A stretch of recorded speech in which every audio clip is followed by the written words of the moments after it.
Hello good morning friends. I hope आप सब fine होंगे। आज मैं आपको फाइनेंस मैनेजमेंट के कैपिटल बस्टिंग के टॉपिक के बारे में बताने जा रही हूँ। आई होप आप सबको पसंद आएगा। चलिए हम स्टार्ट करते हैं। टेक्निक्स ऑफ कैपिटल बस्टिंग, जिसे कई बार एग्जामिनर क्वेश्चन को चेंज कर कर रैंकिंग इन्वेस्टमेंट प्रपोजल्स करके भी दे सकता है।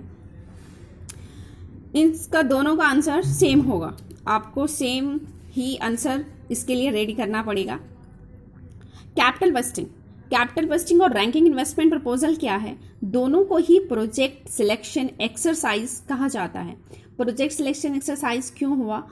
क्योंकि और ये जो प्रोजेक्ट है कैपिटल बस्टिंग है, हमें बताता है कि कौन सा प्रोजेक्ट हमको एक्सेप्ट करना है और कौन सा रिजेक्ट करना है।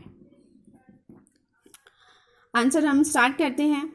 There may be various investment proposal before the management के पास अल्टरनेटिव होते हैं बहुत सारे प्रपोजल्स के। Some of them may be more profitable and some may be less profitable. कुछ प्रोजेक्ट्स हमारे इन्वेस्टमेंट काफ़ी ज़्यादा प्रॉफिटेबल होते हैं और कुछ लेस प्रॉफिटेबल होते हैं। कोई भी कंपनी का ऑनर वही प्रोजेक्ट एक्सेप्ट करेगा जो उसे कम टाइम में ज़्यादा रिकवरी देगा और ज़्यादा प्रॉफिटेबल होगा।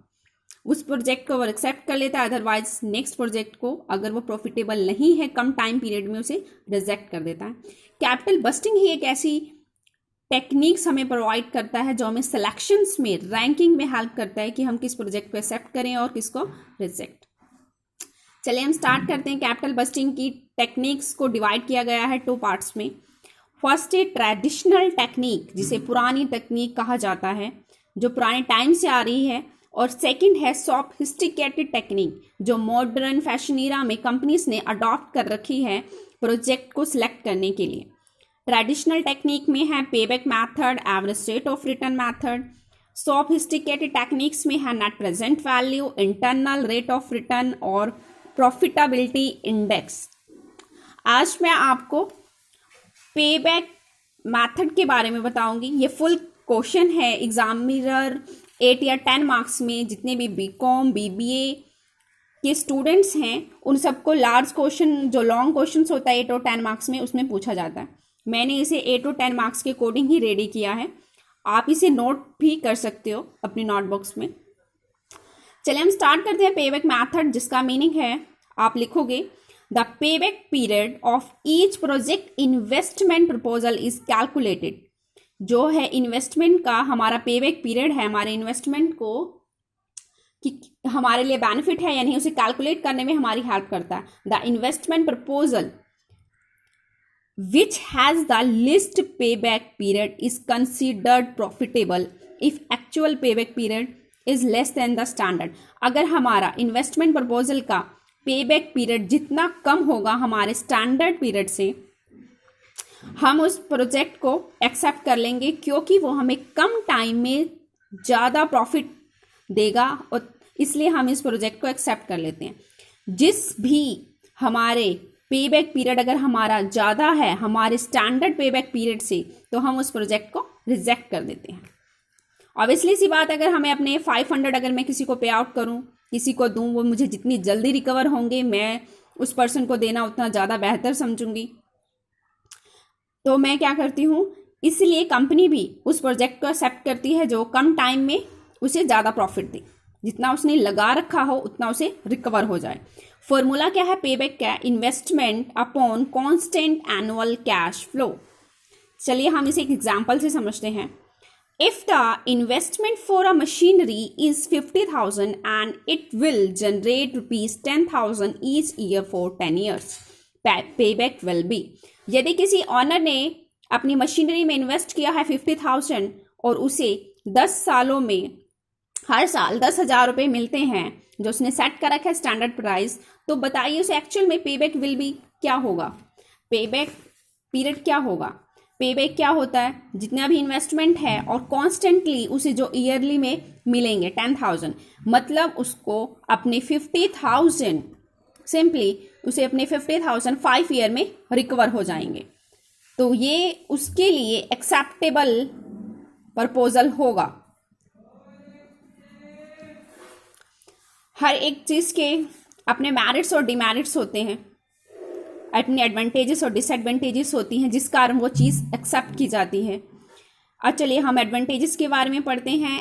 It is easy to understand and calculate, ये बहुत जल्दी ईजिली अंडरस्टैंड और कैलकुलेट है payback method. This method useful है, ये अगर किसी कंपनी को लिक्विडिटी की कोई प्रॉब्लम है तो इस मैथड को वो ईजिली एक्सेप्ट कर सकता है, उसकी लिक्विडिटी की प्रॉब्लम दूर हो जाएगी। This method is suitable for those organisation which emphasis on short term investment. अगर कोई अपने शॉर्ट टर्म इन्वेस्टमेंट पे काफ़ी जोर देना चाहता है कोई ओनर, तो वो पेबैक मैथड को अडॉप्ट कर सकता है।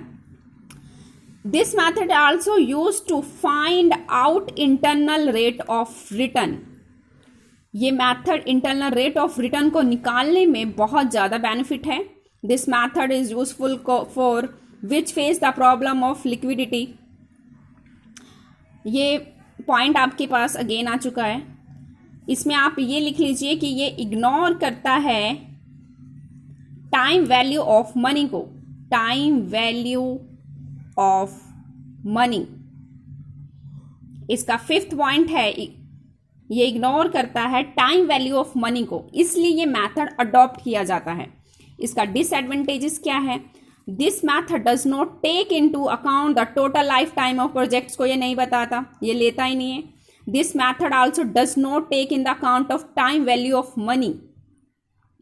इसका यही नुकसान है, ये टाइम वैल्यू ऑफ मनी को इंक्लूड नहीं करता ये मैथड, इसलिए ये इसकी कमी है। दिस मैथड नेक्स्ट है, थर्ड पॉइंट है इसका, this method ignore all those cash inflows which are received after the expiry of payback period. ये मैथड कैश फ्लो को इग्नोर करता है। जस्ट लाइक अगर हमें कोई पैसा जल्दी रिकवर हो जाता है बट जरूरी नहीं उस पैसे की वैल्यू उतने ईयर्स में उतनी भी हो, तो ये हमें कैलकुलेट करके नहीं बताता, इसलिए कैश फ्लो को इग्नोर करता है।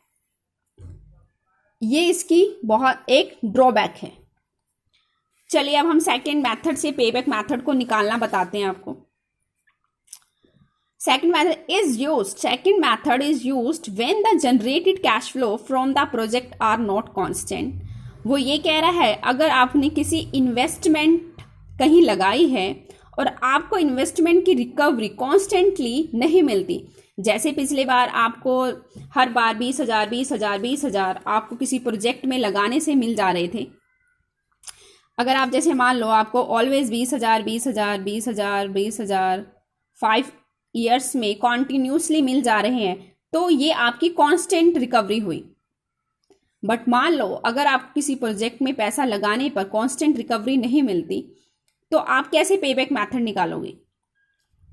एग्जाम्पल के लिए, अ machine requires an initial outlay of ₹70,000 and is expected to yield earning after tax before depreciation CFAT of rupees first year में 6,000 एंड ₹12,000, फिर नेक्स्ट ईयर 17,000, फिर नेक्स्ट ईयर 20,000, फिर आपको फिफ्थ ईयर में 20,000 और सिक्स ईयर में आपको 25,000 आपको रिसीव होंगे। हमारी फर्स्टली इन्वेस्टमेंट होगी 70,000।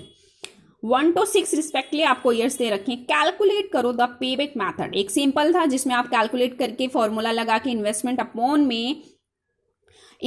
अपॉन में कांस्टेंट जितना आपको रिकवर हो रहा था उसे आप डिवाइड करके पेबैक निकाल दे रहे थे। यहाँ पर आपको कॉन्स्टेंटली अमाउंट रिकवर नहीं होता, तब आपको कैसे करोगे? यहाँ नहीं रिकवर होता, तो यहाँ आप कैसे करोगे? ईयर्स आपको दे रखे हैं 1 2 3 4 5 6, अमाउंट दे रखा है 6,000, 12,000, 17,000, 20,000, 20,000, 25,000। कॉम्युलेटिव, यहाँ आप कॉम्युलेटिव कर अपने पेबैक को निकालोगे। तो कैसे किया आपने? 6 का 6,000 फर्स्ट ईयर में आपको रिसीव हुआ, नेक्स्ट ईयर में 12 6 18 रिसीव हुआ, उससे नेक्स्ट ईयर में 17,000 प्लस 18,000 35 आपको रिसीव हुआ, उसके नेक्स्ट ईयर में 20 प्लस 35 55 रिसीव हुआ, उसके बाद 20,000 प्लस 55,000 75,000 आपको रिसीव हुआ, 6 ईयर में 25,000 प्लस 75,000 आपको 1 लाख रिकवर हुआ। अब टेबल, आपको ये टेबल क्लियरली क्या बताता है? जो आपने 70,000 आपने अपनी इन्वेस्टमेंट लगाई है ये आपको 4 और 5 ईयर के अंदर आपको रिकवर हो जाएंगे। 4 ईयर में आपको 55,000 आपके रिकवर हो जाएंगे और 5th ईयर में आपको रिकवर हो रहे हैं 75,000। मतलब आपको 55 अपने 70 में कितने कम है, अभी 15,000 कम है। आपको 4 ईयर समथिंग, जैसे ये आपको 1 2 3 4 यहाँ आपको 55,000 रिसीव हो गए और यहाँ आपको 5, यहाँ कुछ आपको अपने 15,000 रुपये मिल जाएंगे। मतलब 4 ईयर और कुछ मंथ में आपको अपने 70,000 रिसीव हो जाएंगे। Will be recovered from the cash flow 5th year. तो 5th ईयर का कैश फ्लो क्या है, 75,000। आपको 15,000 यहां से रिसीव हो जाएंगे। आपके 4th ईयर में 55,000 थे, कितने कम थे, 15,000 70,000 में होने के लिए। एक्सेस आपको क्या रिसीव हो रहा है, एक्सेस आपको रिसीव हो रहा है 5,000 में आपको 20,000 आपको एक्स्ट्रा मिल रहे हैं 5th ईयर में। तो एक्स्ट्रा आपने लिख दिया अपॉन 20,000 इंटू 12। 30 से 30 गए, 5 3 जा 15, 5 4 जा 20, 4 3 जा 12, 3 3 जा 9 months। मीन इसका मतलब हुआ 4 ईयर और 9 months में आपको अपने 70,000 रुपीज मिल जाएंगे। The pay back period will be 4 years 9 months। आपका एक्सपेक्टेड था, आपने एक्सेप्ट किया था कि आपको 6 years में मिलेंगे, यह आपका स्टैंडर्ड पीरियड था, बट आपको एक्चुअल में रिसीव 4 years और 9 month में मिल जाएंगे आपको अपना 70,000। तो आपने जो लगाया वो आपके स्टैंडर्ड पीरियड से पहले ही मिलने वाला है, तो आपके लिए ये प्रोजेक्ट मोर प्रॉफिटेबल है। इसलिए ओनर आपके इस प्रोजेक्ट को, अपने इस प्रोजेक्ट को एक्सेप्ट कर लेगा। अब ये क्वेश्चन आपका फुल फ्लैश तैयार हो गया, आप इसको नोट डाउन कर सकते हो। एग्जामिनर 8 या 10 मार्क्स में बीकॉम बीबीए के स्टूडेंट्स को उसको बार बार क्वेश्चन को पूछता है इस मेथड की।